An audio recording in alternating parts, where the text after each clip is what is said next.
Actually, there were almost no real changes to council remuneration this time around. About 4 years ago, we did a very thorough review, compared our city council to other municipalities' city councils. We looked at communities that were similar size, had reasonably similar economic positions, and we did a pretty big change and review of where we were and where we wanted to be. That was about 4 years ago. Following that process, the intent was to review it every 4 years. So we're now at that point. And what we found is that that process worked really well, where last time we had to make quite a large change in order to be on pace with what other municipalities are paying for similar work. This time around, we found that we were actually already in line, and that kind of showed us that the process we went through last time worked. We didn't need to make any large adjustments, and so we are just continuing on status quo with where we're at. The Alberni Valley Forestry Coalition is a roundtable of industry stakeholders, First Nations, and local governments, really just trying to come together and create a plan for the forest sector in the community.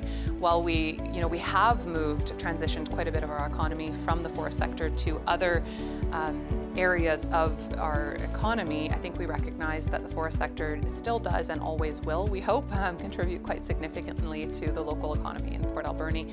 So that roundtable is very much trying to be forward-thinking, trying to look for new opportunities, and to make sure that we're always advocating for the needs of the forest sector as a community with one voice wherever possible. Hometown Takeover has been such an exciting project in our community. It is taking up a lot of staff resources at the time.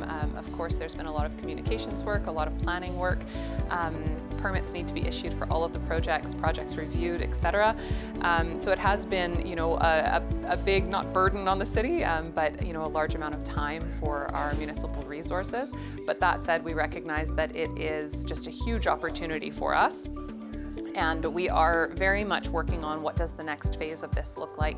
We have spoken with community leaders in 2 of the prior 3 seasons that were featured in the show, and they've given us a lot of really practical tips on how, for our community, we can make the most of this opportunity, so that when tourists stop in our community, we're able to make sure they turn left, they come to the Harbour Quay, they explore different parts of our community, they know where to go, and we're really capturing as much of that interest in our community as possible.